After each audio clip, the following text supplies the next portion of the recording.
Whoa. Good morning.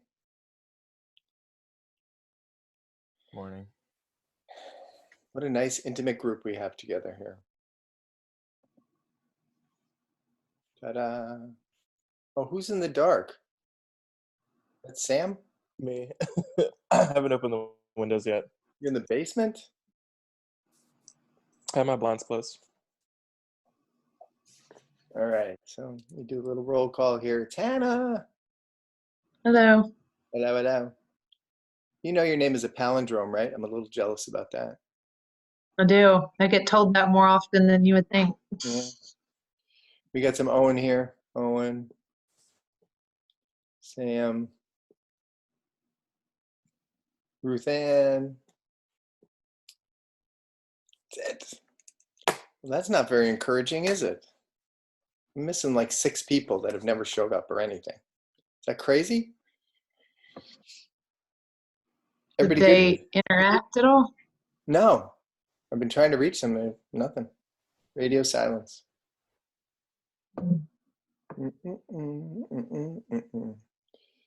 I'll give people a minute. How is everybody today? Good?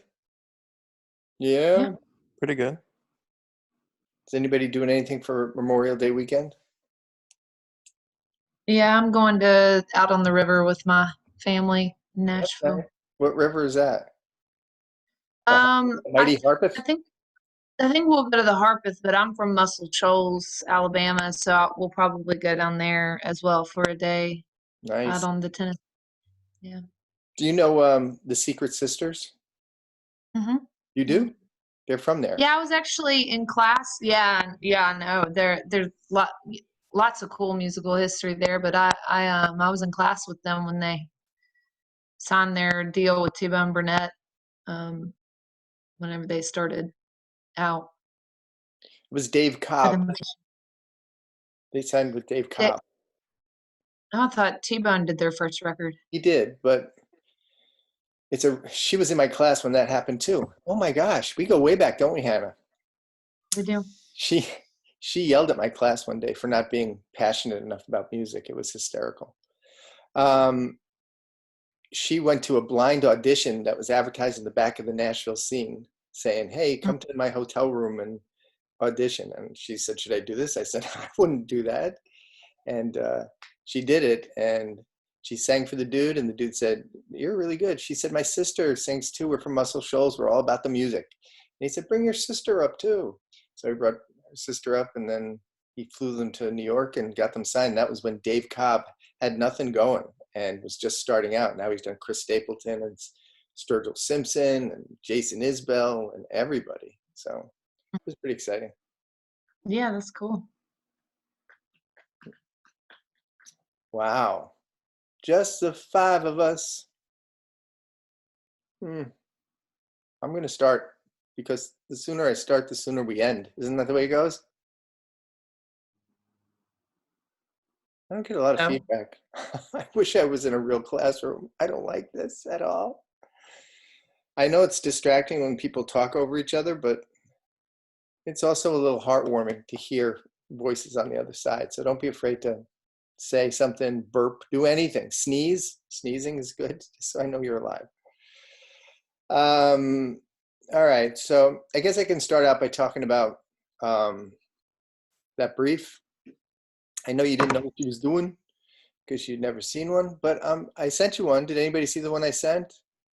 hmm hmm So this is what they look like for reals, and if in a different setting, I would try to hold you to being very true to the form that is used. But the worthwhileness of doing something like this is your ability to take what is said in the case, not just the holding, but the reasoning of the case that allows you to predict what might happen in the future. So here's what it looks like. The standard way of citing a case: underline, comma, volumes, year, etc. Just enough facts. This case was pretty simple, so you just recite enough facts um, to that facts that will be cited in making the decision. That's really all you need to do. And here we have plaintiff Cerrone photographed Oscar Wilde posed on a chair with specific costuming, draperies, lighting, and expression. Defendant Burrow Giles Lithographic Company created and sold a lithograph of the photo. Plaintiff sued. What? Did you say something? Well, plaintiff sued and the district court held that the defendant violated plaintiff's copyright. So the issues that are confronted by the court, there's really two of them that they have to decide. And one is, does Congress have the power to make photographs the proper subject of copyright protection? Or in other words, are photographs copyrightable? And that's in general. And just because something's copyrightable doesn't mean the particular embodiment of it, any particular example of it, is copyrightable. So the court is asked also, is this photograph copyrightable? And the Supreme Court says yes to both those questions. And one of the other things I wanted you to get about the law that this case kind of embodies, and many cases embody, is that I like to say the law is like a squirrel because it's gray and fuzzy. At least they were gray where I came from in the Northeast. I don't know, down here, are they brown? I don't know. Are they brown? Yeah, usually. Yes. Okay, gray. They're gray where I come from. The law is gray and fuzzy. It's never clear how a legal issue is going to be determined.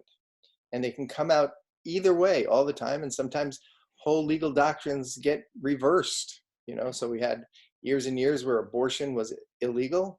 And then we have a court say, hey, you know what? It's unconstitutional to outlaw abortion. And then we have a new court right now who, if the issue comes before them, could reverse that. So you never really know what's going to happen, but you just use your best guess to try to figure these things out. So in this instance, when they said, are photographs copyrightable, they're going to the application of the law to the facts. The law says Congress can make laws to protect authors and their writings. And here we have a photograph. Is a photograph a writing? I ask you, is a photograph a writing? No. That is the correct answer there. So it could have been very easy for the Supreme Court to say they were given the power to make writings copyrightable, but this is not a writing. However, they went deeper than that, and they sought to look at the policy underlying that copyright provision of the Constitution, and saying that they're really trying to protect and promote the arts, which goes beyond writing, especially as technology develops. And we look to legislative intent. What did the framers mean? Well, the people who wrote the Constitution are the same people that enacted the first copyright law. What year was that, where the first copyright law in the United States was enacted? 1976, but it went into effect in 78. Right? I trained you guys good. 76, 78. No, the very first 1802. copyright law. Oh, the very first one. Oh, Remember, hold on, I've got that in my we're notes. supposed to review our notes every night. Act of I 1790. did review them, but I still can't remember. Okay, that's all right. I can't either. Okay, it's the Act of 1790, as Owen tells us. 1790. That Act of 1790 was enacted by virtually the same people who wrote and approved the Constitution. So you can glean their intent from the fact that when they enacted the first copyright law, they made it more expansive than just writings. They had to be maps and charts and books. Books are writing, but maps and charts really are not. So Congress, the framers must have meant this to be read very broadly. And so they say, this is a work of art that owes its origin to an author.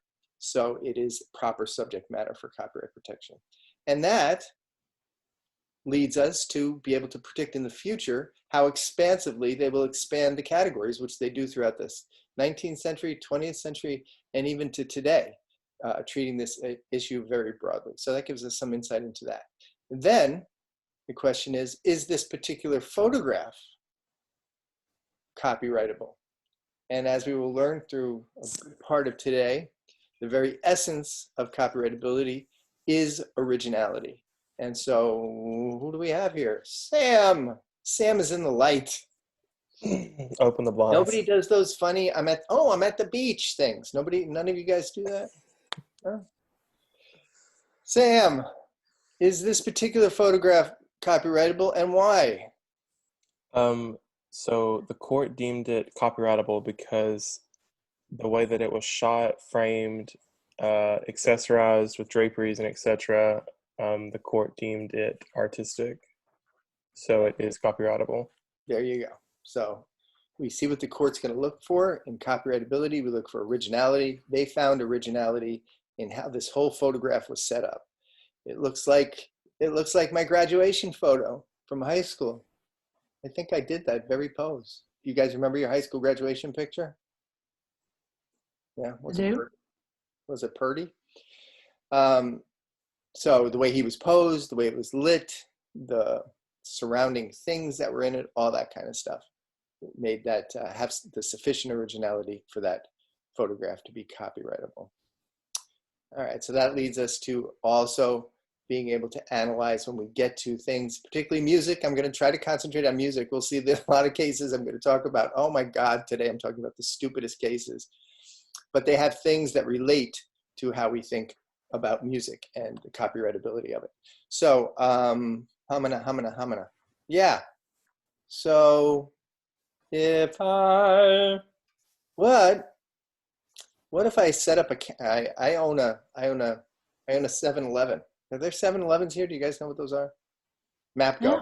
Oh, there we go. I own a MapGo. And, I'm a little concerned that I might be robbed.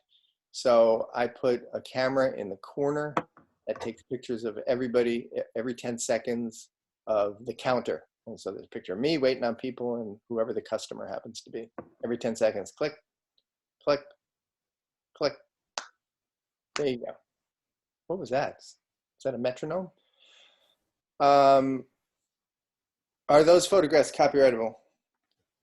Oh, No. And whoa, who said that? Anna? Me. Yeah? Yeah. No? Why not? Because you didn't put any artistic vision into it at all. You didn't create something. It's just a snapshot of a moment in time as opposed to something that you've thought out and you've dressed the person and you've posed the person and set up some sort of scenery. It's not imagery. Therefore, it cannot be copyrightable. Anybody else? According to this case. I don't know what the law is, but Well, you know the law. The law is articulated in this case, so you do know. You have as much information as an old man in a black robe would have. Owen, what do you say? I agree with Hannah if we go based on this case that they decided that Sarny had the ability to copyright his photograph because it was artistic in nature and how he posed his subject and everything. I feel like in the MapCo thing, that's not really happening. Okay, well, just remember that you don't have to necessarily be bound by this if you can somehow distinguish it, because that's the way cases work, is that, oh, we have this law that says this, and it seems like we should come to this conclusion, but here's somebody arguing to the contrary. Can you make any contrary arguments? Dan? This might sound strange, but what if the choice of not using artistic vision, if you just want whatever happens to happen without an outside force acting on it, maybe that choice? I don't know. I just feel that's so indie, Ruth. I feel like it could be argued that way. Okay. Sam?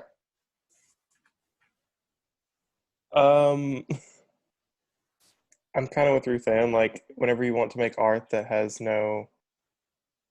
very conceptual and has no real influence put onto it, where does the line get drawn?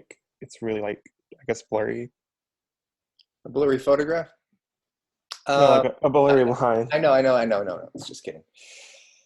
All right, so it's 2-2. Is that what we're saying? This is just like the Supreme Court. Should I be the one who decides? Now, quite frankly, each of you are correct in trying to apply this law. I would probably say that it is copyrightable. And that's because, there are some aspects to it that maybe the person could claim were artistic. Ruth Ann and Sam articulated one of those.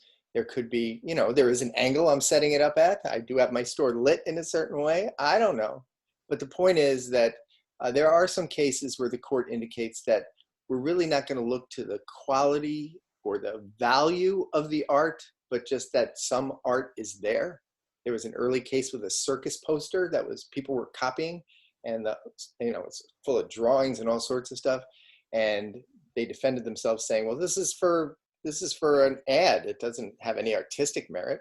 And in a very famous case, believe it or not, one of the most famous judges ever, Oliver Wendell Holmes, said judges are a bad place to be determining the value of the art that's there, just looking for any art that might be there. So I'm going to say it's protectable. How about that?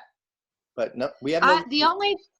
The only thing I would argue about that particular situation, though, is that if I go into a MAPCO and then you take that picture of us talking at the counter into a courtroom and say, I want to copyright this, well, I would have to agree to that as well, because I don't think that you can copyright something, a photo of somebody else that they didn't agree to have taken of them and copywritten, right? I mean, wouldn't there be some sort of vagueness around all of that as well? Okay, let me correct Jen on a few things, if you don't take offense to it. Can I? Sure.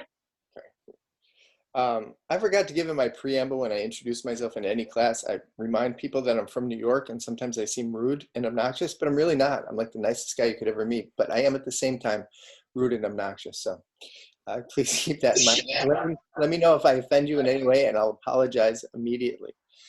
First of all, as some people put in their briefs, it's not copywritten, it's copyrighted, because the word is right, ED, not copyright, WRITE.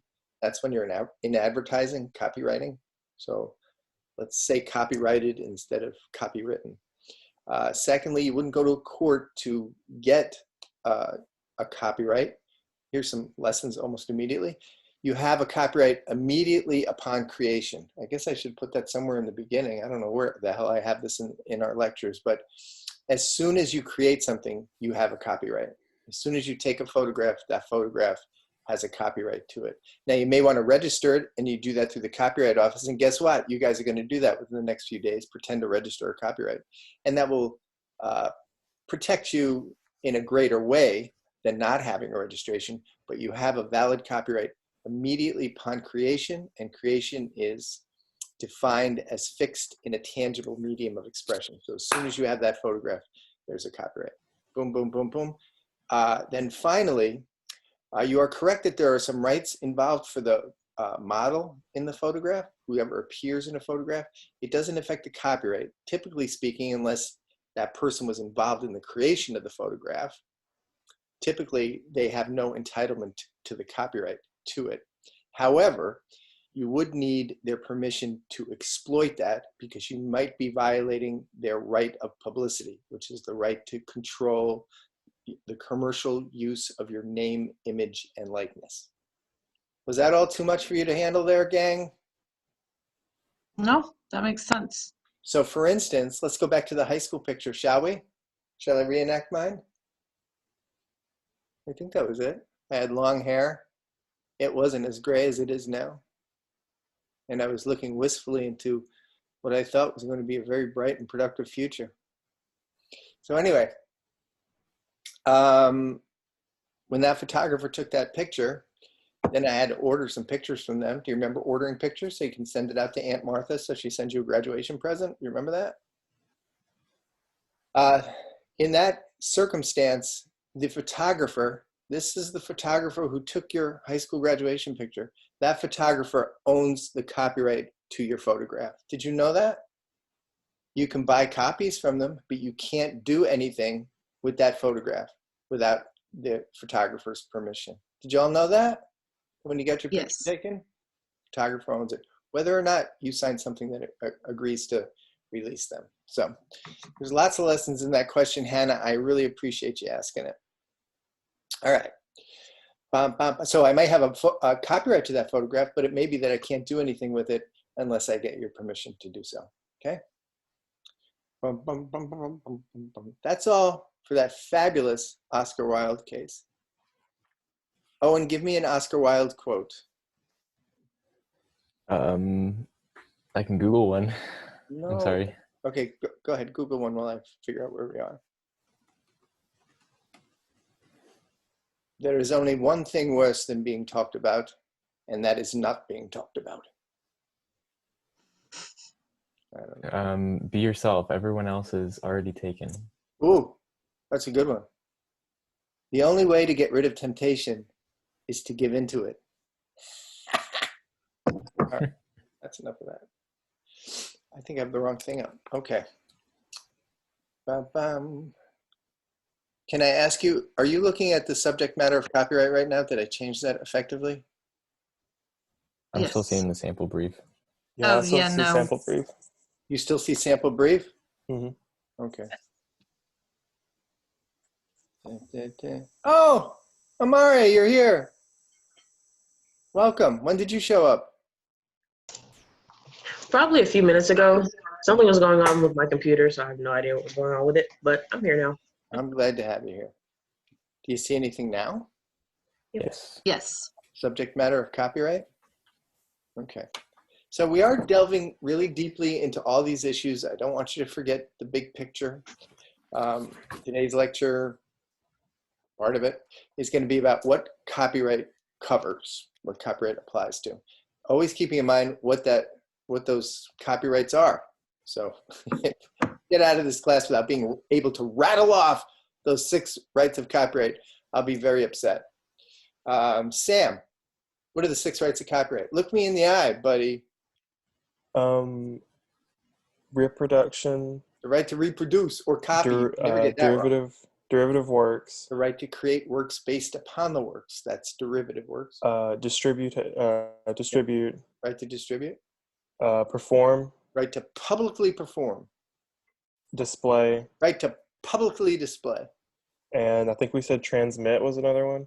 Yeah. Remember that the 6th one is going to be the toughest one for y'all. Toughest one for y'all. Remembering that when sound recordings were eligible for copyright protection, I forgot what year that was.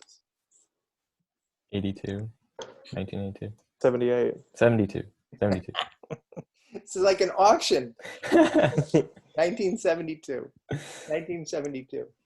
That they did not recognize a right of public performance for sound recordings. I want you to always keep that in mind. It's a really, really big issue even to this day. So keep in mind that here I am, a radio station.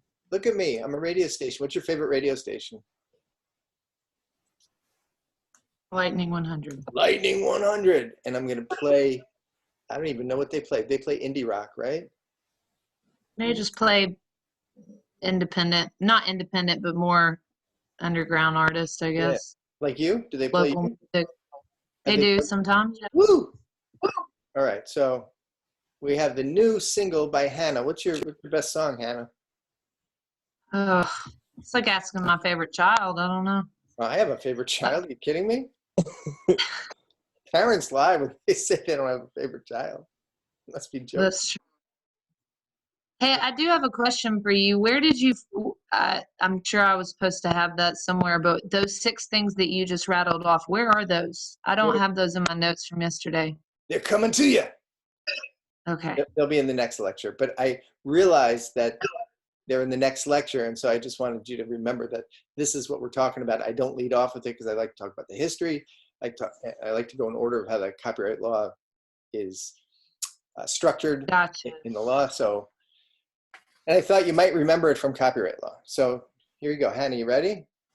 I'm ready. 6 rights of copyright: the right to copy or reproduce, the right to distribute, the right to create derivative works, which is any work based upon an existing copyrighted work, the right to publicly perform that work, the right to publicly display that work, to show a painting. And then there's a 6th one, because the right to publicly perform was deemed not applicable when they passed the law recognizing sound recordings as copyrightable subject matter. They said the right of public performance shall not apply to it.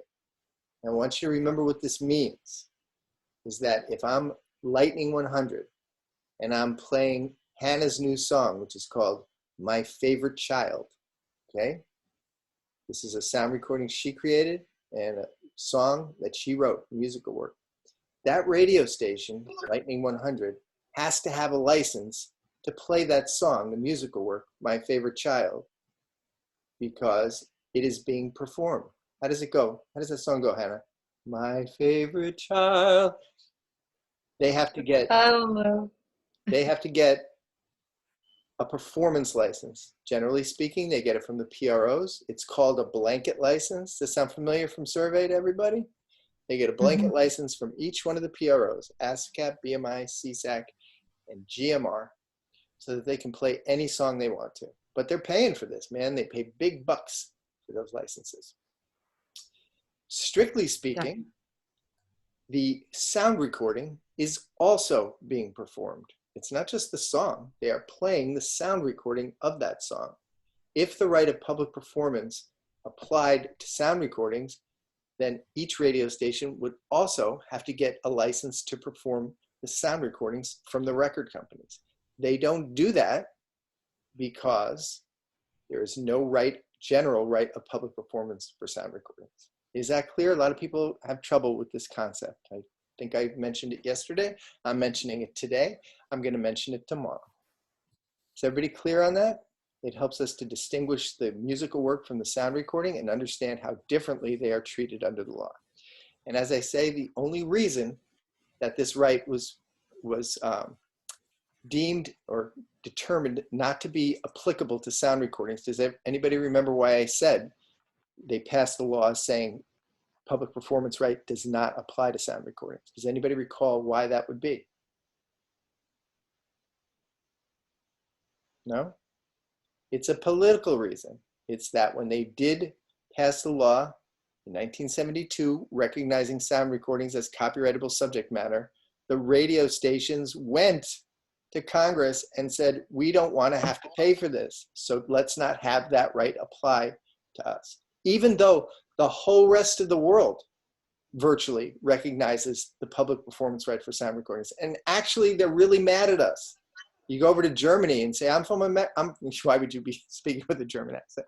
You go to Germany and say, I am from America. They say, yeah, we don't like you. You do not recognize the public performance rights for sound recordings. They'll be very mad. I don't know why that sounded like Arnold Schwarzenegger, but it did.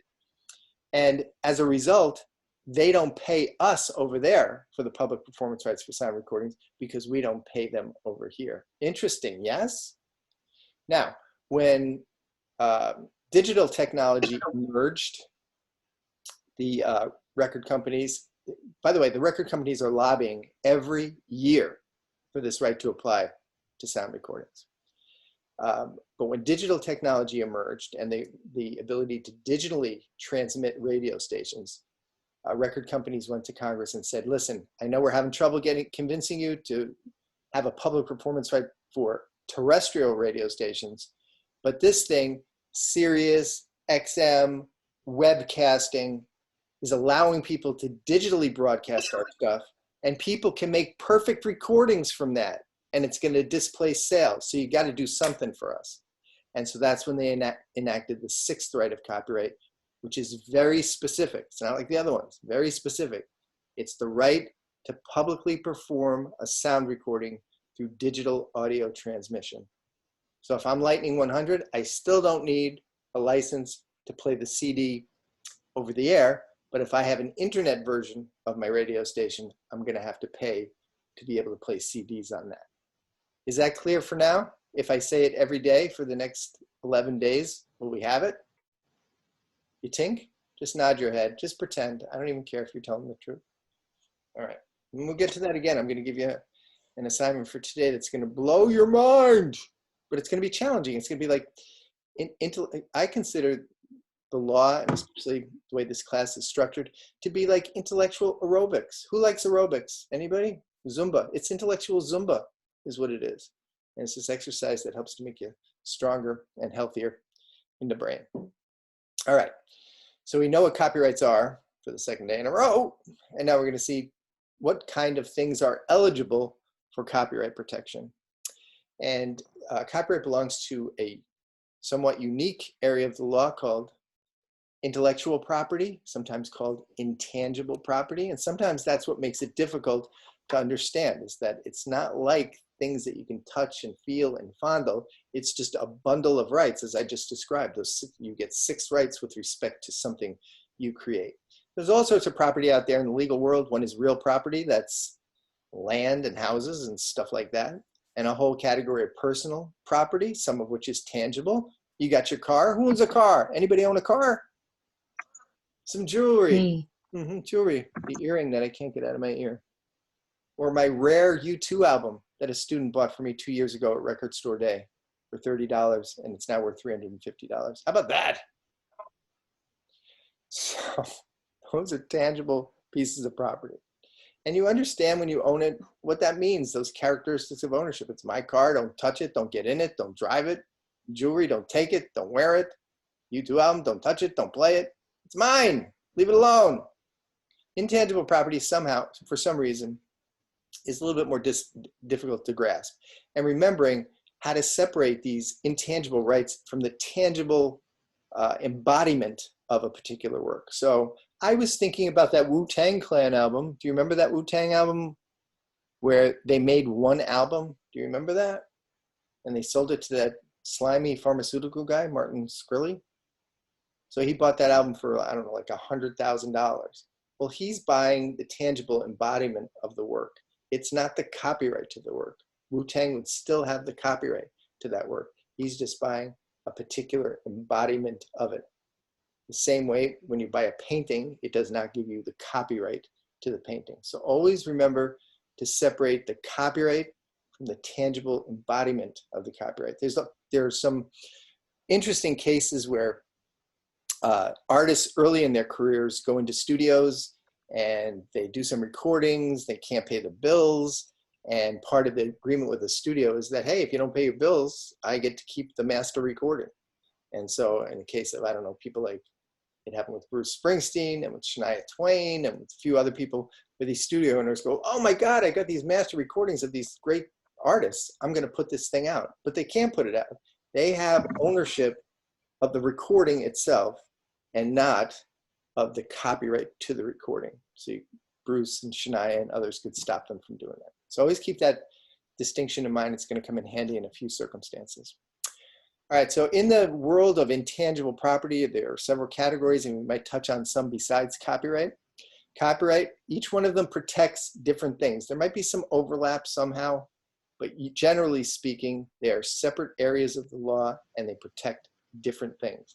Copyright protects, look at it, it's in quotes, original works of authorship fixed in a tangible medium of expression. And we'll take a look at, we'll parse that sentence and see what that implies. So, you know, generally what it implies sound recordings and songs and whatever. Then there's patents, which protects inventions. Trademarks, which we're going to spend, I think, at least a class period on, which protects words and symbols and logos that indicate the source of a good or service. And then there is, as Hannah obliquely mentioned, a right of publicity also. That's really, really important. And that's the law that protects the commercial use of your name, image, and likeness. And that will come into play in a lot of circumstances, does not overlap with copyright law, generally doesn't overlap with trademark law, even though you might think that artists' names are trademarked. They generally are not eligible for that. Is Dustin here? Yeah, I joined late, sorry. Okay, just, I recognize your daughter's voice. What's her name? Dustin. Ruth. Ruth. There you go. Ruth. Oh, we got two Ruths. I've had some classes. Actually, I've had some classes that were ruthless, and now in this class we have two. it's Ruthless. actually weird because my daughter's name is Ruth Ann as well. Whoa. All right. So I get no points for the ruthless part. I get nothing for that. It was pretty good. All right. I chuckled internally a little bit. Right of publicity is becoming more and more important in this business. I really should spend a class on that. It's something that I left out because of time considerations, but very, very important because of the ability of people to steal people's likenesses, to create animated or virtually looking just like the person and be able to use those images. And it's an area that is in a lot of flux right now because it is a matter of state law, unlike copyright law. One of the beauties of copyright law being federal law, what's one of the beauties of it being federal law as opposed to state law? The unity it has. Yeah, the uniformity. So in the right of publicity, it's a state law, and every state treats it differently, like how long it lasts for, whether it's descendable, whether you can bequeath it to someone, how long it lasts for, all sorts of things like that. So they are endeavoring to make that right broader. And there's really interesting cases having to do with right of publicity. Marilyn Monroe, the control of her image. Think about how valuable her right of publicity is, even though she's passed away. Yes? Think about how valuable Prince's right of publicity is. Think of how valuable Michael Jackson's right of publicity is. Think about that. The exploitation, future exploitation of his name and image and likeness. Elvis. What do you think Michael Jackson's right of publicity is worth? Not dealing with his songs or his records, but just the use of his name and image and likeness. Just take a guess. You're not going to get it. Nobody knows. What it's worth? Yeah, Is what that it's you worth. said? Because these things, people sell these things. The guy who started, oh, I'm the king of tangents. The guy who started Live Nation, Robert Sillerman, who gathered and built the biggest concert promotion company in history by buying up all sorts of companies and then selling it. He's the same guy who started Clear Channel or iHeartRadio, whatever they call it these days, where he bought up tons of radio stations under one umbrella and then sold it. His latest thing is buying up people's rights of publicity, like Elvis's, et cetera, because they're so valuable. So I'm asking you, and I don't expect the right answer, but I just want an idea of what you think Michael Jackson's right of publicity is. If you're licensing out his name, if you're licensing out his picture, images, stuff like that, how much would that be worth? What would you pay for it?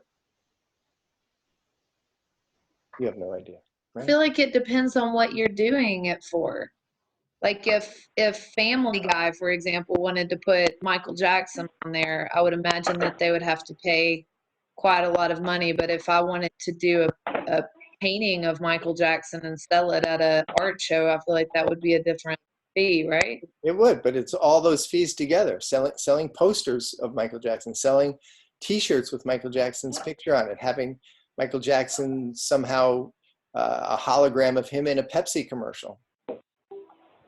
All those things. What would that be worth? All right. $100 million. It'd be worth it's millions upon millions of dollars.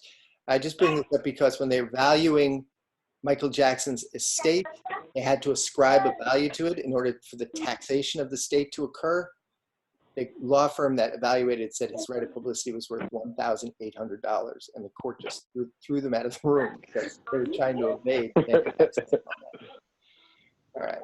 So this can come up in a number of ways, especially in this business. Does anybody know who Tom Waits is? Tom Waits. Of No? course. Yes, of course. You must know him. All right. So he's an artist with a really original voice. What does he sound like, Hannah? Do your best Tom Waits impersonation. Well, the phone's off the hook. No one knows where we are. That was. It's a long time since we drank champagne. Sounds a that bit the- like the Cookie Monster. Depends on the day.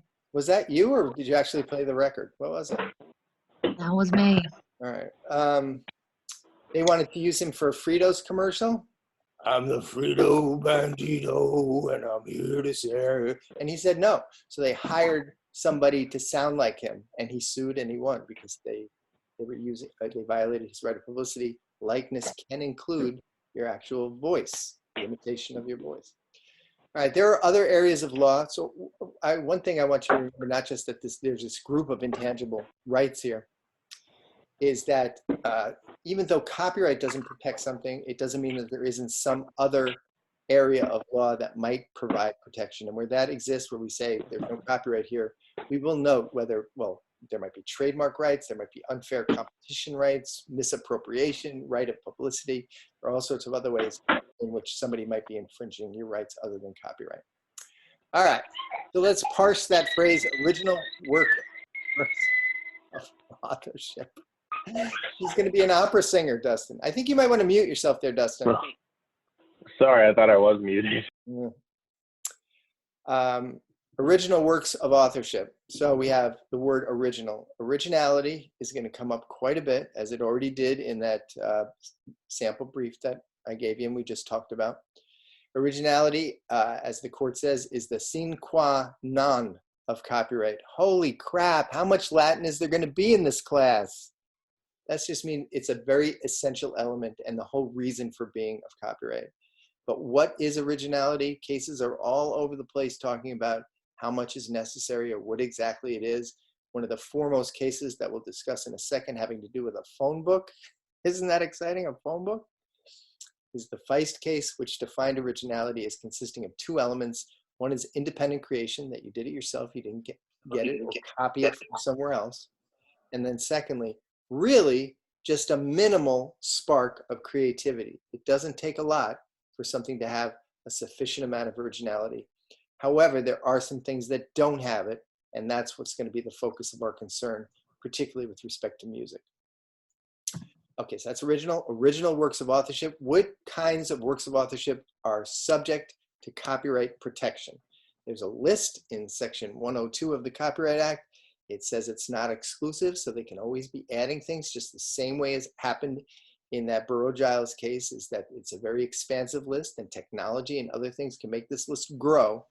But primarily they list these following works, which you should see are very important in the music business specifically, and just the entertainment business in general. So you got literary works. What do you think that is composed of?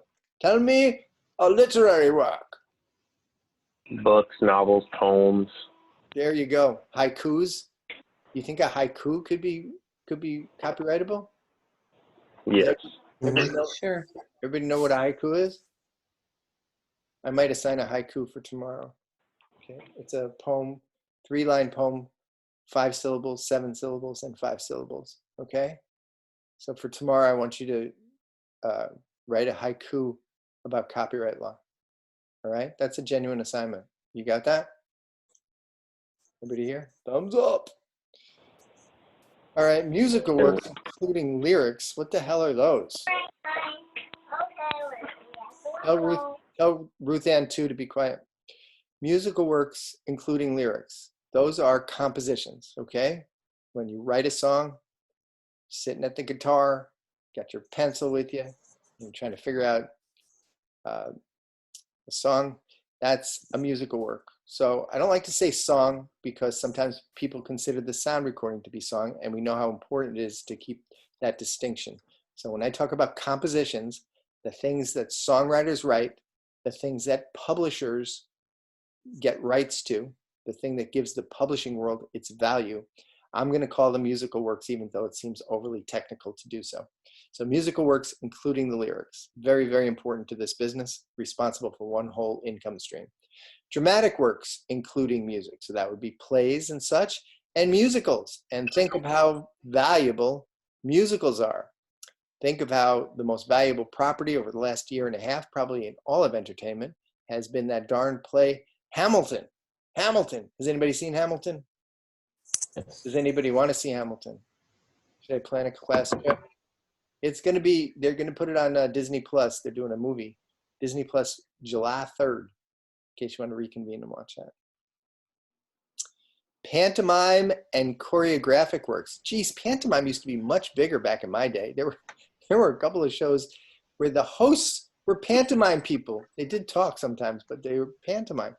Can you name a famous pantomimist? Pantomimer? Pantomimicer? No? There used to be lots of them. The most famous one is Marcel Marceau. Have you heard of him? Does everybody know what pantomime is? You know, those funny people who dress in black and put white face on and move like they're stuck in a box? Yes. Or they're pulling a tightrope. Right? Crazy stuff. Who cares? All right. I hear what you're saying. You're saying, who cares? And choreographic works. Does that have anything to do with us? Choreographic works? You think that plays any part in this business, Sam? I mean, it could be like your performers' backup dancers. Or the performer themselves. Some performers dance. The most famous performers we have in this business are people that dance as well. You don't know, I'm talking about Britney Spears. Yeah. or Elvis, or Michael Jackson. What would Michael Jackson do with dancing? Right? Speaking How of Britney Spears, we've had 20 years of "Hit Me, Baby, One More Time." Just saying. Make me feel old. All right. Choreographic works are important to this business. And I can tell you this, somebody who dances a lot, Miss Beyonce, do you know her? She's been sued 3 or 4 times for, I thought you were going to say you. no. She's been sued 3 or 4 times for infringing somebody's choreography. And maybe when we get to infringement, we'll talk about that, or maybe I'll give you a little assignment about it. All right. Pictorial, graphic, and sculptural works. There's a lot of pictorial works that come into play in this business, and creation of album artwork, creation of stages and stuff like that. Motion pictures and other audiovisual works, obviously very, very important to this business. Videos and such. Sound recordings, again, one of the 3 income streams is almost totally dependent upon the value of the copyright to the recordings that are owned by the record companies. And then finally, architectural works. I hope not to speak about them at all. And then in order to be copyrighted, as I said, it needs to be fixed in a tangible medium of expression. And remembering that you have a copyright as soon as you do that.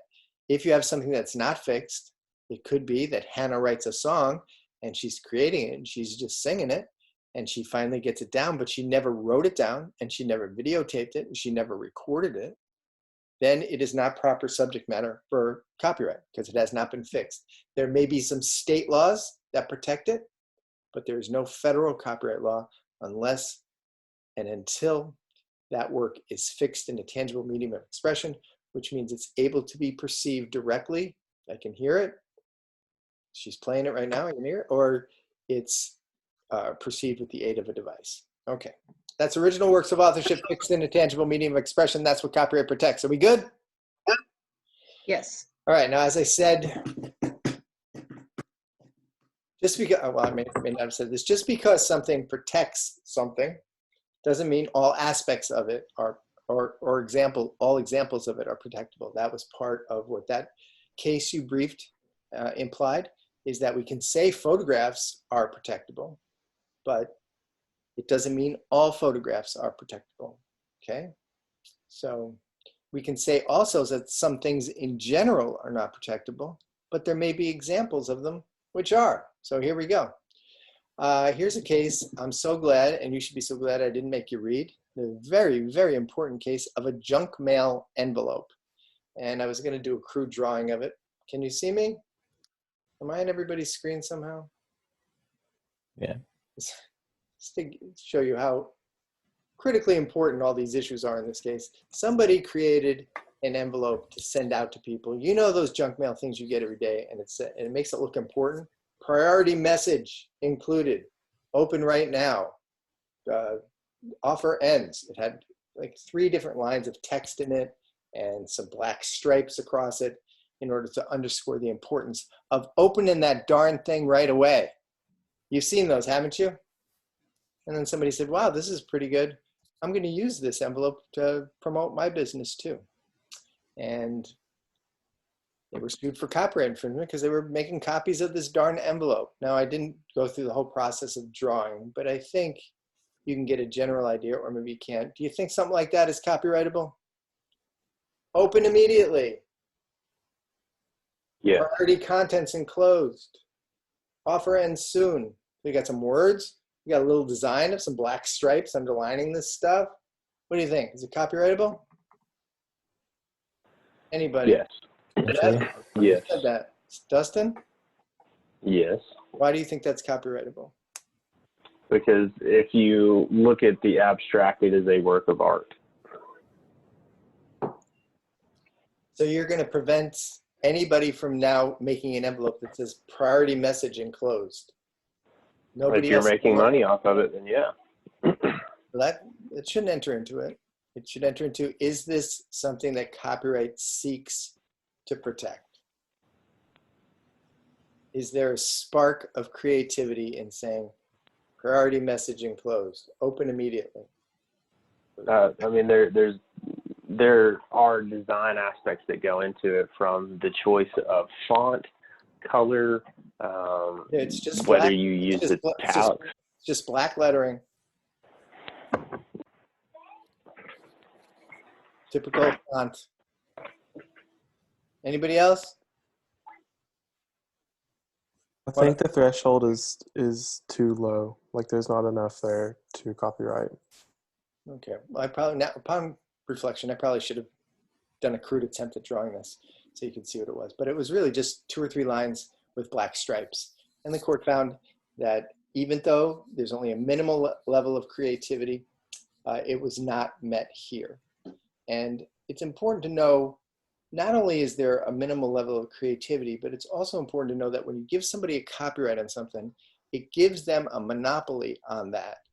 And so if somebody's coming up with just short phrases like that, and you give them copyright protection for that, then you are precluding anybody else from using that phrase or something on an envelope. And then another person comes up with another phrase, another person comes up with another phrase. Soon you're out of phrases, and nobody can make an envelope that tries to capture somebody's attention. So for that reason and more, they found that this was not copyrightable. They did look to what's known as the Code of Federal Regulations, which is another area people look to interpret the law. That is, when a law is enacted, there is usually some kind of governmental body that addresses how the law should be implemented, and that's called the Code of Federal Regulations. And in copyright law, when speaking about what's copyrightable and what is not, they say the following are not copyrightable. Words. You don't want to give somebody a copyright on a word, do you? Short phrases, names, titles, slogans, familiar symbols or designs, mere variations of typographical ornamentation, lettering, or coloring. Don't want to give anybody a copyright to a color. And the mere listing. Mere listing of ingredients or contents. In other words, sort of a recipe-like thing. So in general, as I said, those things are not protectable by copyright. Once again, remembering that you can protect maybe some of them in other areas, in trademark law, etc. But generally speaking, those are not copyrightable. Okay, go ahead, Dustin. No, you answered. I was going to ask if you could trademark them, and you answered that question. You can. We talked a little bit about that at the top of this lecture. So, but also be prepared that when you say, you know, it looks as though typography is not copyrightable, but there are some typefaces, I don't know if you've seen them, that are really ornamental and intricate that would merit copyright protection because there's so much originality in them. Also, titles in general are not copyrightable. So that means that when somebody writes a song, I Will Always Love You, the chances are you can write a song called I Will Always Love You. I Will Always Love You. Also, because there are many songs that have the same title. Is that right? Can you think of any? I probably should have thought of some before this lecture. You got any? Yeah. What? Hello? I'm thinking about some songs that everybody would know that have the same title. Love Song. I mean, I know. Love Song. There you go. Boyfriend. Is that it? Yeah, I'm sure that's been recorded several times. So you can't do that. Titles, album titles. So, but you would never say that no album title is copyrightable because maybe there is one with sufficient originality. And I can think of one right now. A Fiona Apple album. Do you want to hear the title of it? Do you? Fetch the Bolt Cutters.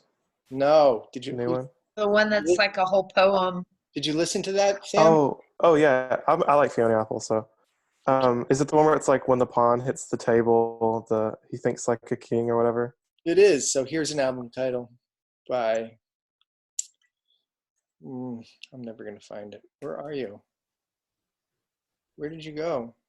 Do you want me to look it up? Well, I had it queued up, and I have other things queued up, and I better figure out how to do it. If you want to talk about songs with the same title, you could talk about Lionel Richie and Adele both have Hello. TLC, Radiohead, and the Stone Temple Pilots all have a song called Creep. U2 and Michael Jackson both have Bad. Where did you find a site with all this stuff? It's on Spotify, dude. All right. What the heck happened here? I'm getting there, I promise. Bum, bum, bum. Bum, bum, bum. Can you see that? Yes. When the Pawn? You see When the Pawn? Yes. Yeah. Yeah, so that's her album title. When the Pawn hits the conflicts, you think, yeah, I don't want to do it. She makes me dizzy. But anyway, so just to always be aware when you say a particular thing is copyrightable or not, it doesn't mean generically that everything in that category is or is not copyrightable. Everything is subject to the same scrutiny in terms of what originality exists in that. All right. And here we go. So let's stop talking about junk mail envelopes, okay? And let's talk about music. What is protected by a copyright in music? Well, music has several elements. I'm not a musician, so you guys are gonna have to help me. What are the components of music? Elements of Melody. melody, Mm-hmm. lyric, Lyrics. rhythm, harmony, arrangement. Tempo. Rhythm is tempo. All right, so we know that as far as music is concerned, melody and lyrics are very, very protectable. Very, very protectable. But it has to have enough originality within them. As far as harmony and rhythm and arrangements, they are much, much more difficult to have a copyright in because it's more difficult to have the type of originality that is required for copyright law. So let's look at melody and lyrics. So melody. I'm going to direct you to, I should have just stayed on this. I'm going to direct you to a case. Yes, I am. The Beastie Boys case. Okay, you guys ready to listen to some music? The Beastie Boys were sued for copyright infringement. They took a flute part from a very kind of complex classical music piece that was written, and you're gonna have to listen closely for it, but it's something that you hear and hear. It's repetitive. It's looped over and over again. It's da-na-na. You got that? Da-na-na. Are you gonna listen for that? Okay. If you can see me, I'll try to point my finger when it's.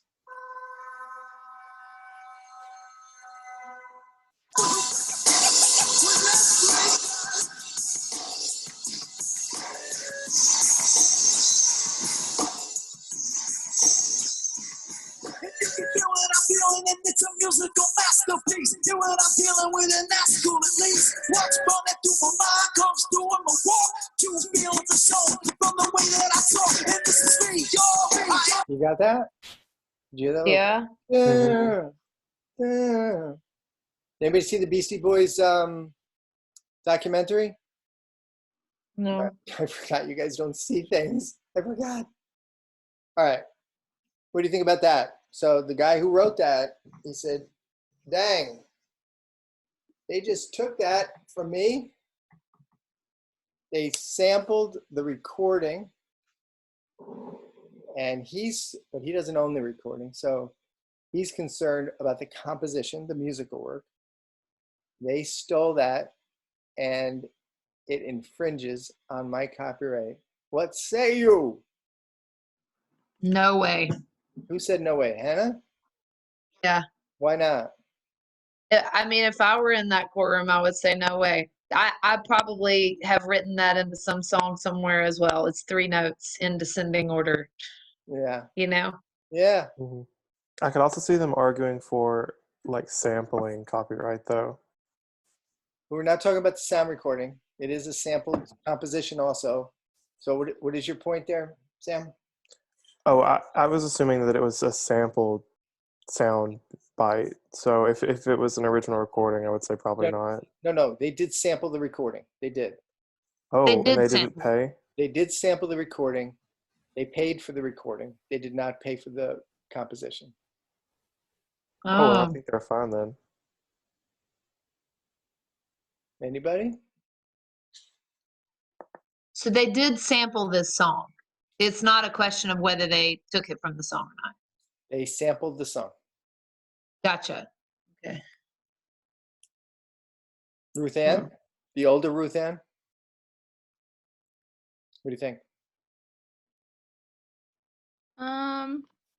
I don't know. I feel like it's a tough case either way.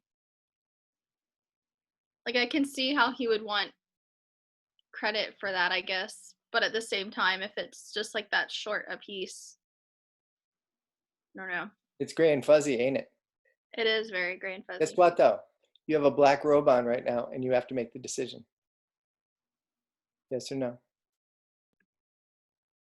I would say yes. Yes, what? I should have I would phrased say, it. I would say yes, that he should, Why?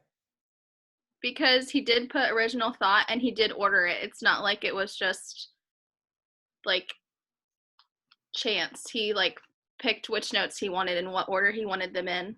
Uh-huh. Okay. I don't know. That's probably unpopular, but Amari?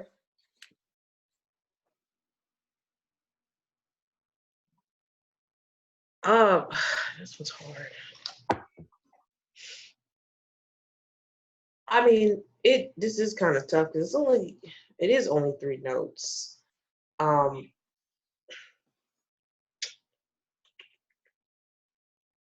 sure. I think Come on.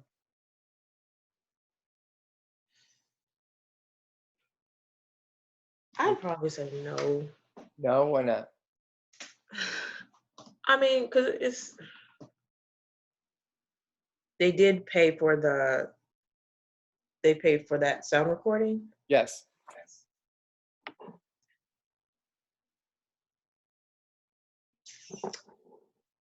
Hmm. Hmm. I don't know. You don't know? Owen. I'm really stumped. I really don't know.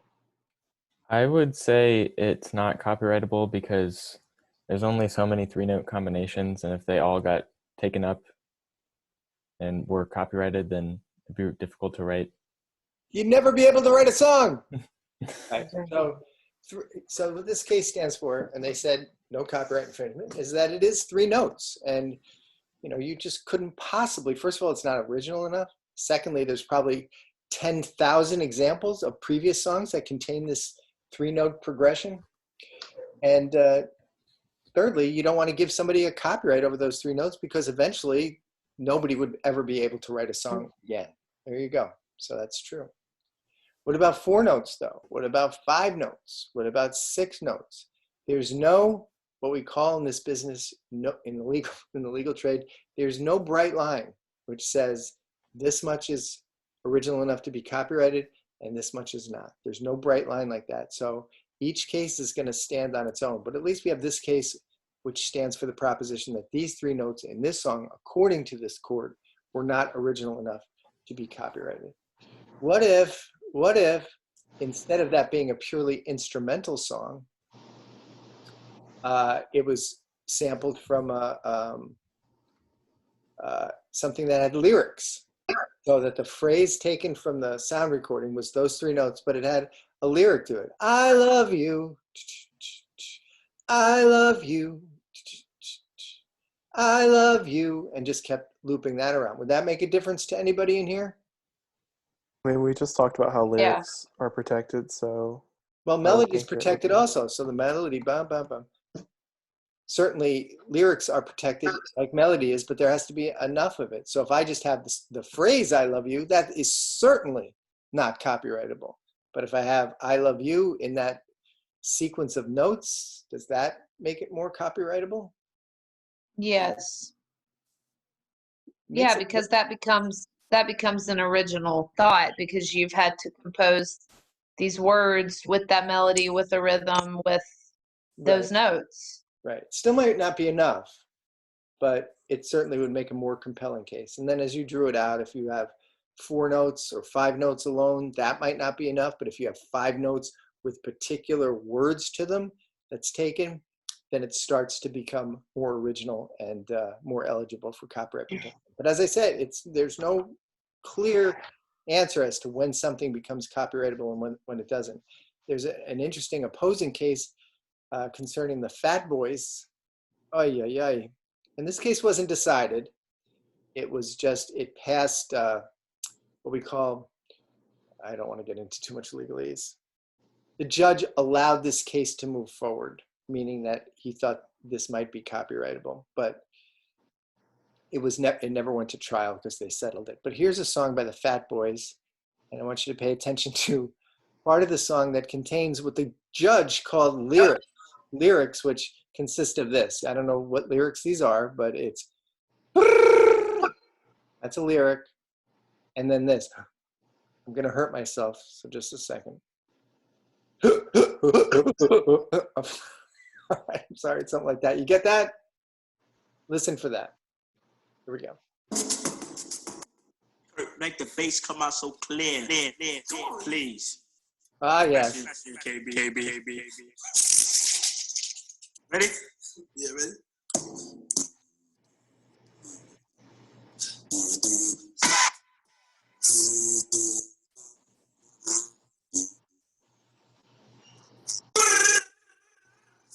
You get that? Got that part? Yeah. Got that part? I can't hear it.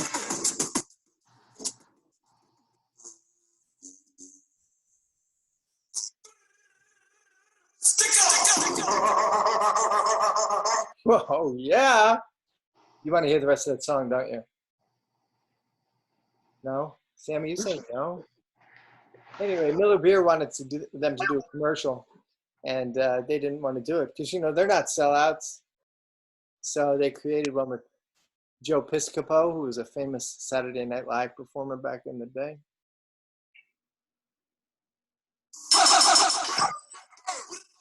Musicians like to think the best life beer is the one we drink. And every rapping cat I know drinks life. Ain't that so? Taste flavor, let's fill it. Taste flavor, let's fill it. There you go. So, among other things, Fat Boys claim that their composition was infringed because they took. Do you think that that's copyright infringement?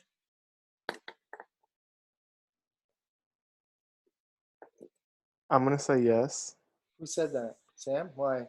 because not only are they using melody and lyrics, they're also using right of publicity.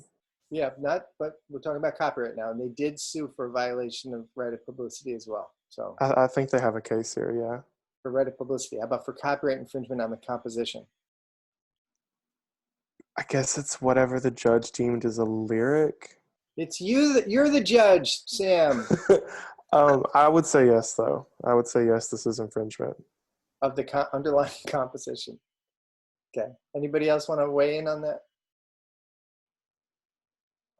No. I would say it's not, because it kind of feels to me like they were using it in a different way, and it was just kind of like using their voice as an instrument.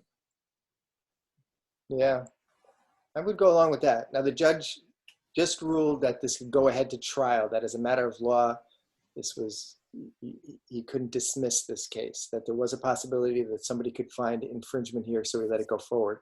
But just give you an idea how crazy these cases are, that just maybe taking some noise that happens to have a melody associated with it, that noise might be considered lyrics, that it's enough is taken. So you can see how difficult these cases are. All right, so moving on up. As I said, music, melody and lyrics, though we don't know how much, is sufficient to constitute originality, protectable. But other elements such as harmony and rhythm and arrangements are not as protectable. So even if they're kind of recognizable, do you know what this song is?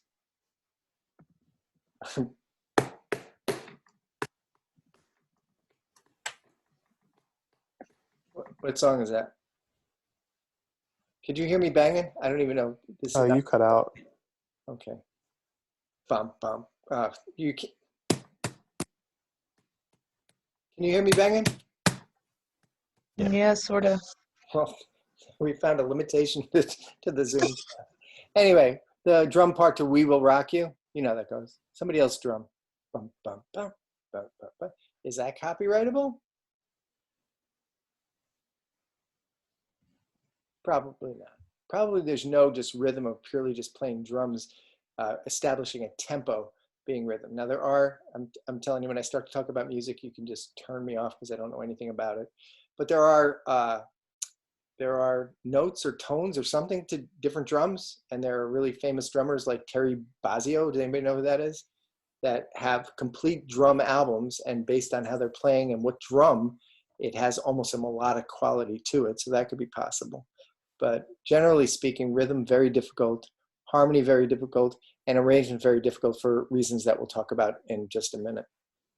All right, how about sound recordings? I'm going to give you another famous case taking place right here in Nashville, Tennessee. What circuit are we in? 6th. We are in the 6th Circuit, ladies and gentlemen. And this was one of the things that put famous attorney Richard Bush on the map. And that is, somebody bought up all of the George Clinton Funkadelic catalog. And because they knew that that catalog was sampled by everybody. There's like 3 catalogs that were very early and very often sampled. And it was James Brown and Funkadelic and somebody else I can't remember. So they bought up this catalog purely for the purpose of listening to everything and finding people that had sampled something. And they had all sorts of audio forensics people and others just listening to everything. So they found this one song by somebody, I don't know what it was, and they had taken a 2 second, I think, I'll make it 3 just for that, 3-second guitar part, and they put it into their song, played it, they actually altered it a little bit and played it back and put it and looped it into their song. So what do you think about that? Anybody have any opinions? So just so you got this straight, I'm creating something. I listen to this George Clinton song. I find a really interesting guitar sound. I take 2 seconds of it.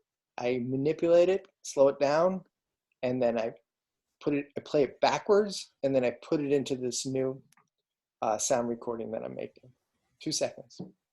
What say you? Owen, you're on top of my screen here. What do you say?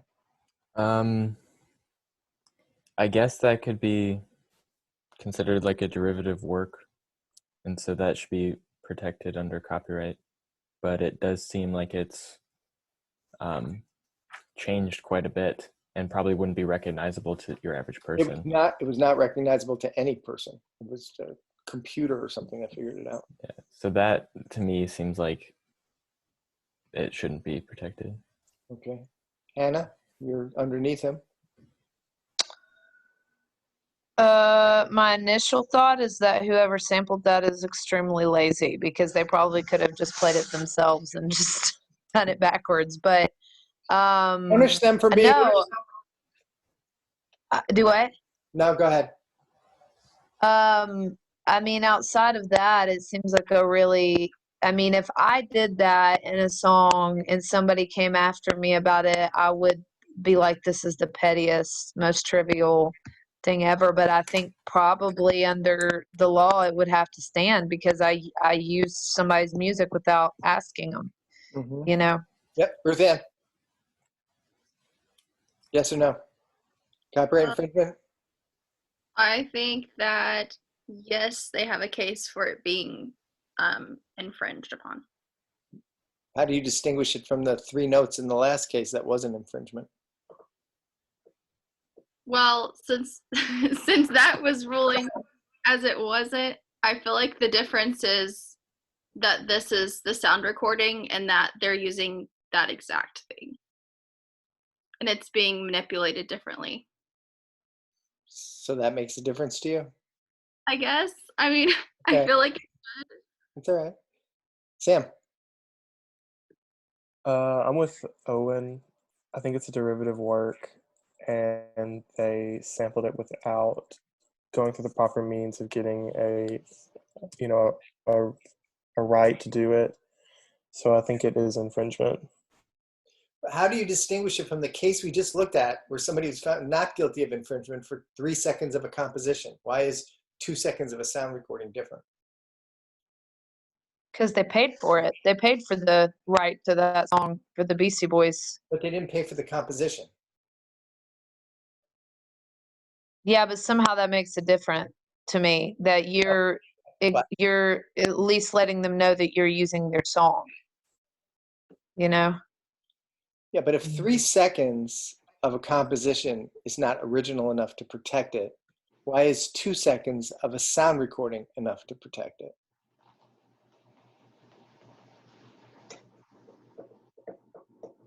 Amari? I mean, I guess the question is, are we talking about the actual composition or are we talking about the sound recording? Because in the Beastie Boys song, they did pay the rights for the sound recording, right? That is right. I wish I hadn't told you that, but that is correct. But So they didn't do that here. yes, in analyzing this though, if you're saying that 3 seconds of a composition is not enough, 3 notes is not enough to contain enough originality to sustain a copyright, why is 2 seconds of a sound recording enough to support a copyright?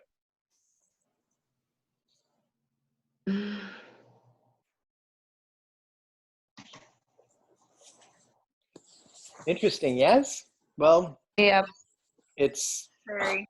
if we switch to, what screen, are you watching me scroll? Yep. We look at sound recordings and how they're protected.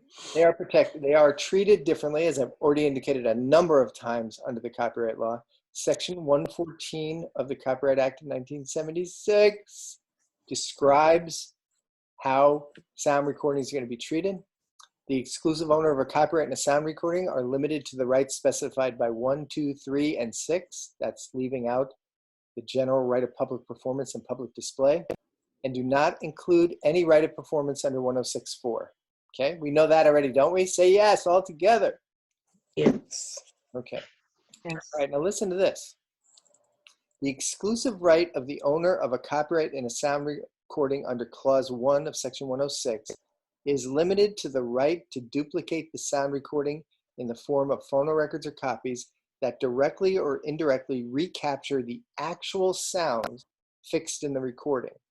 The exclusive right of the owner of a copyright in a sound recording under Clause 2 of Section 106 is limited to the right to prepare a derivative work in which the actual sounds fixed in the recording are rearranged, remixed, or otherwise altered in sequence or quality.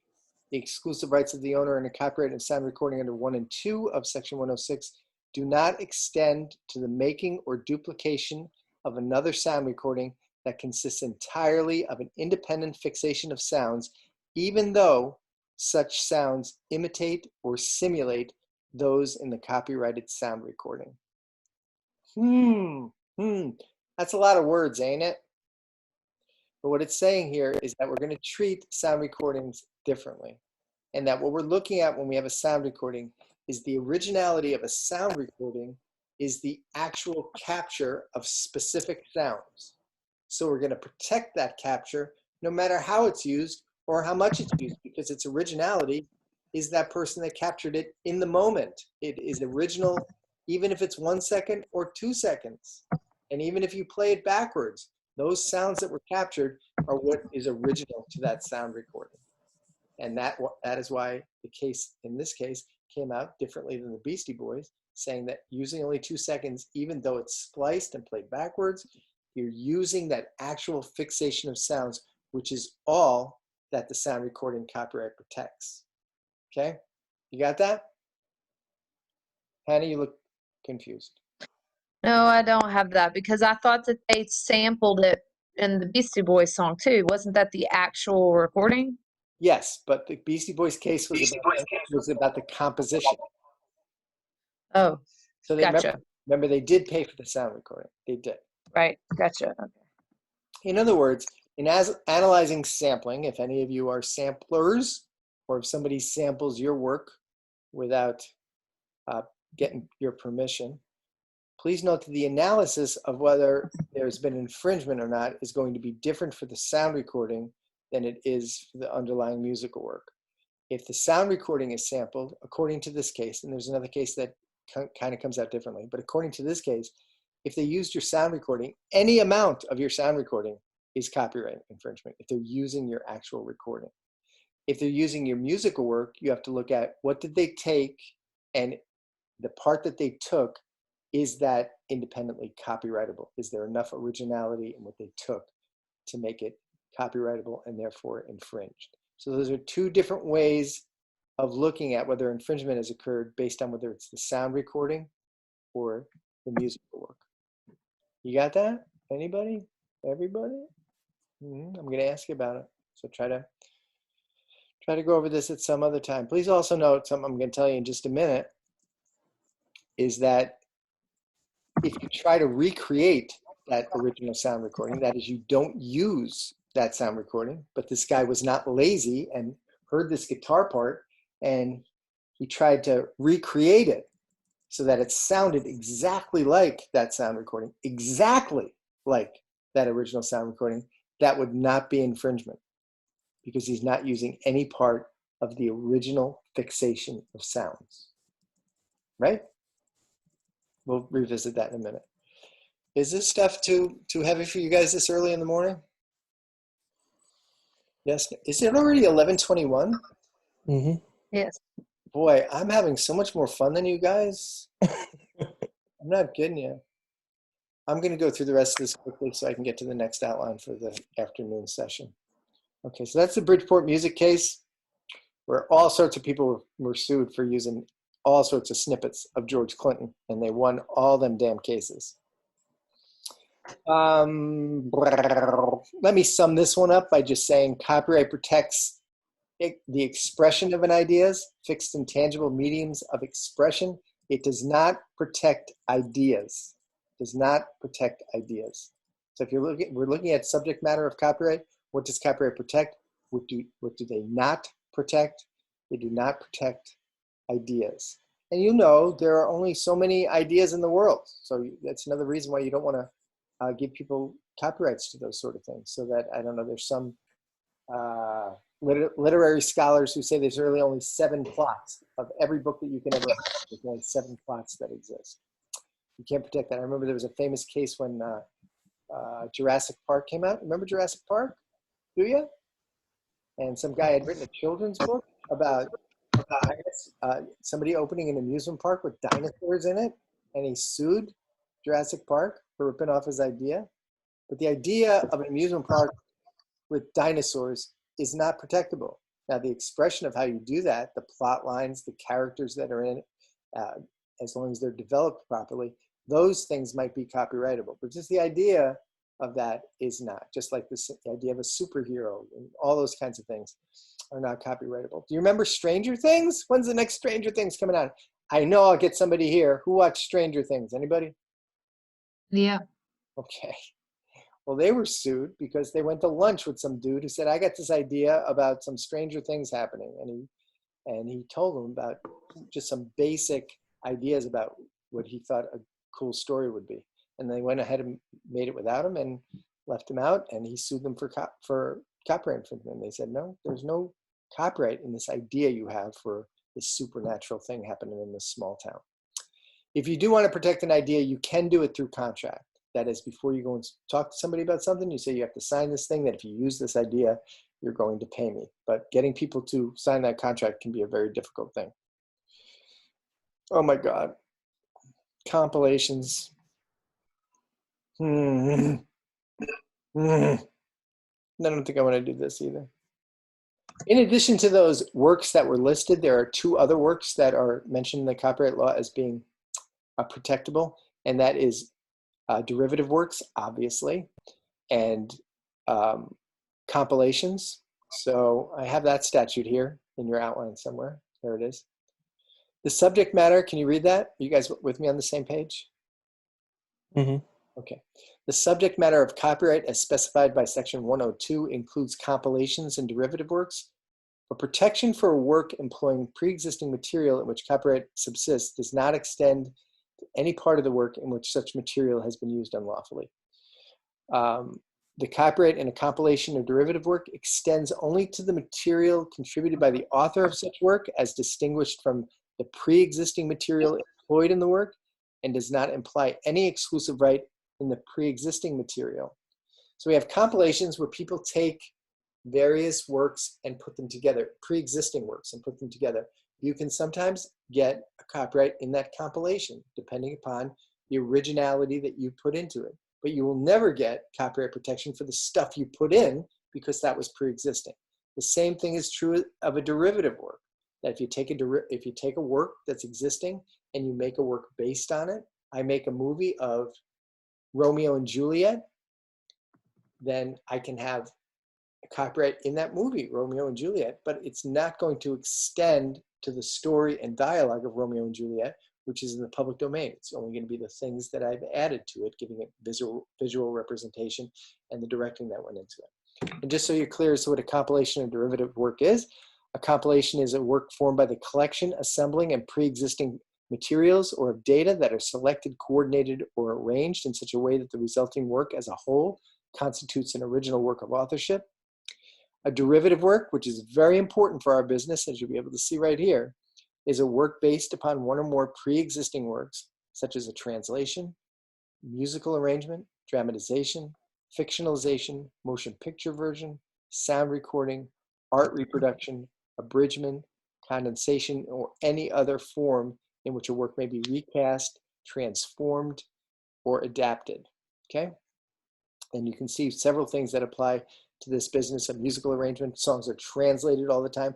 A sound recording of a song is a derivative work of that musical work, because you're creating a work that's based upon that song that you are recording. So these are very important. So I just want to tell you a couple of things about them.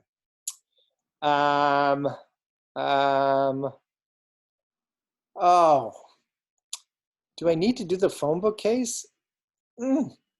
It's just one of the most famous cases ever. 1991, Supreme Court decided, and the opinion written by Sandra Day O'Connor, the first female member of the Supreme Court, and it has to do with whether a phone book is copyrightable. Who cares? That is, somebody created this phone book, and by going out and getting all the names of the people that lived in the city, and their address, and their phone number, and then published it. And then somebody came along and made a competing phone book that copied all the names and all the addresses and all of the phone numbers. So you have a phone book where you have the alphabetical listing of the residents with their addresses and their phone number. All right, young Owen, if I take that phone book and I just copy those names and addresses and phone numbers and make my own phone book so that I can sell it with ads in it, have I violated any copyrights there? I think you potentially violated copyrights if you were to put it in the same exact layout, I guess, and copy the way it's displayed on the page. But it's listed in alphabetical order, just plain typeface. You've seen a phone book. Right. I do not think that would be copyright infringement. Hannah, quick yes or no? No. Nope. Ruth Ann? No. No. Sam? No. Mare?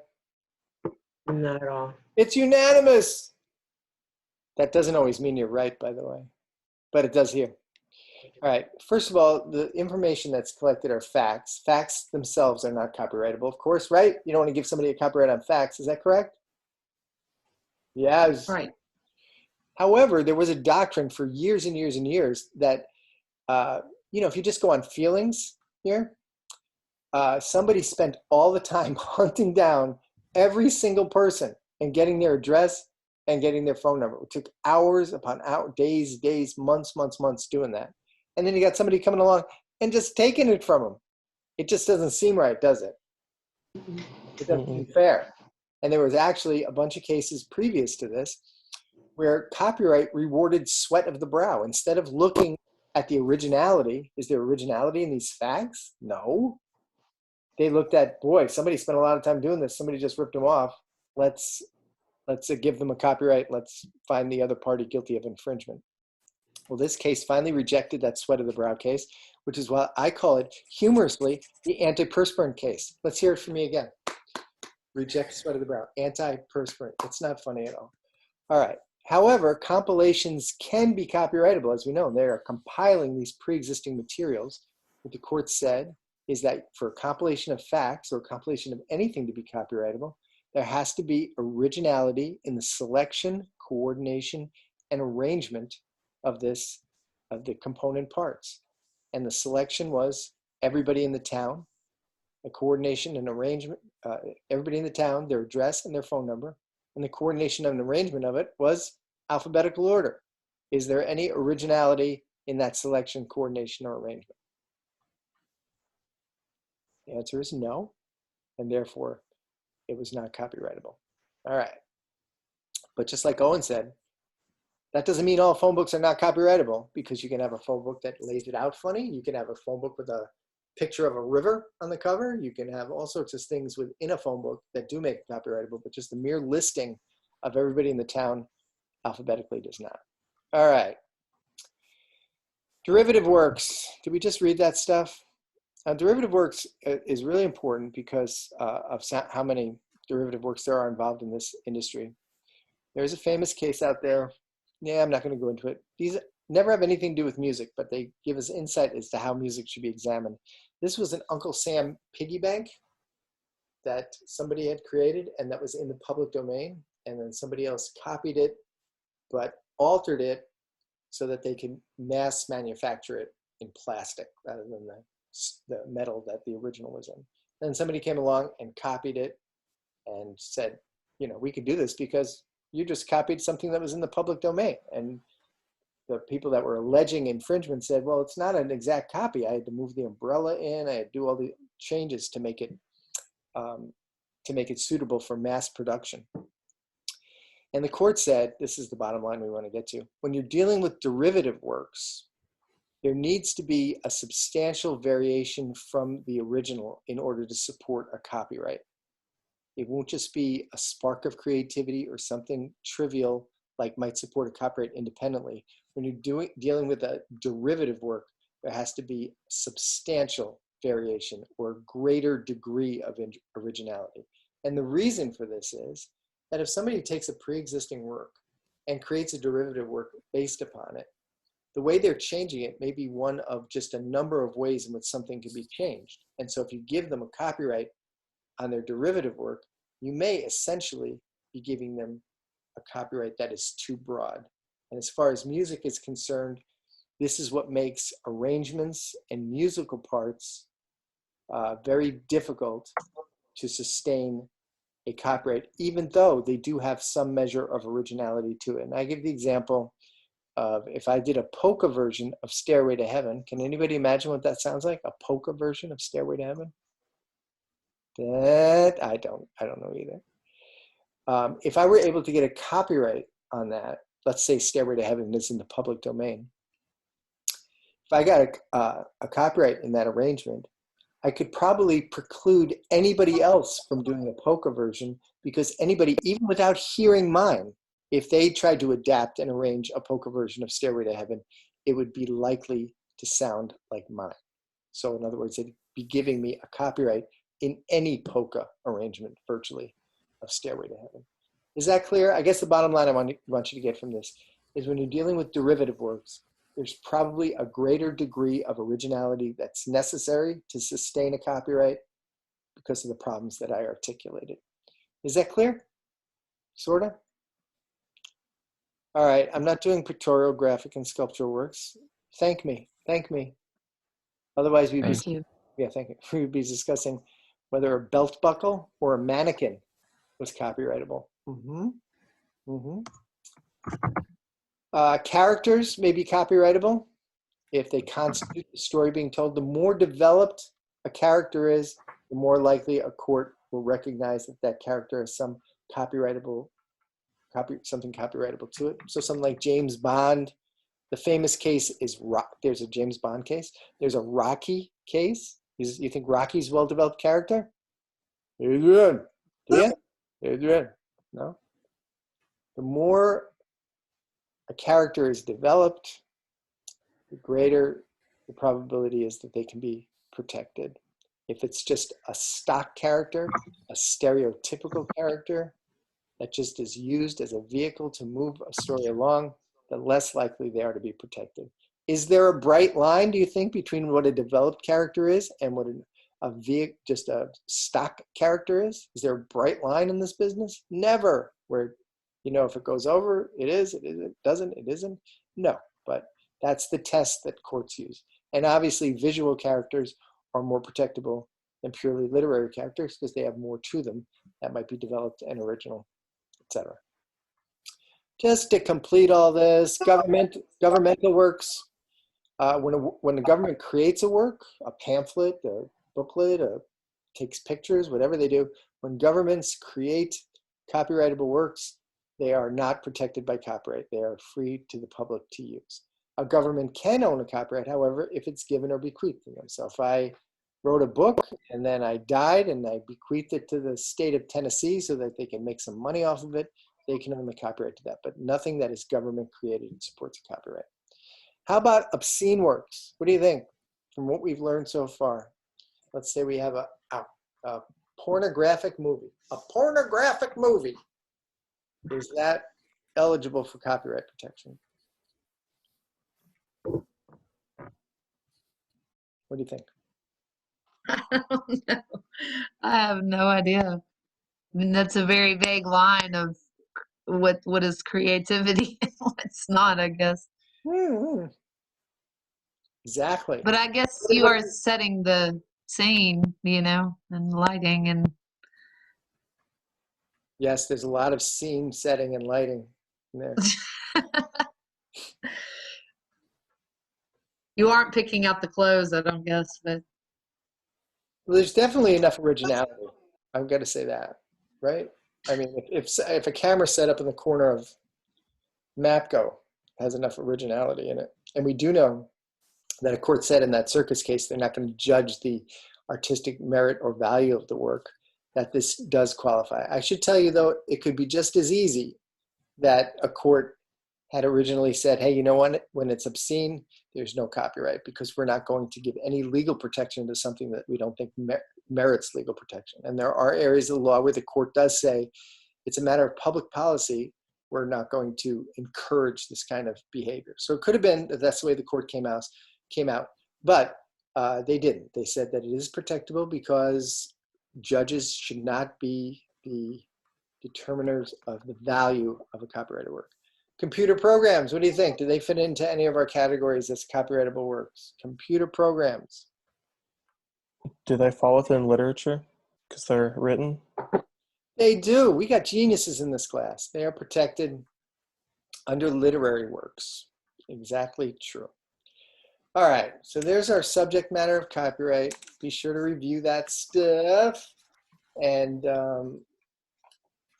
always come back the next day. We should start out with any questions as you reviewed it, because sometimes this kind of stuff evaporates. But really, when we talk about what we had today, all the information I want you to know is kind of on here. And I'll give you review sheets to make sure that we're all on the same page. But we will reconvene.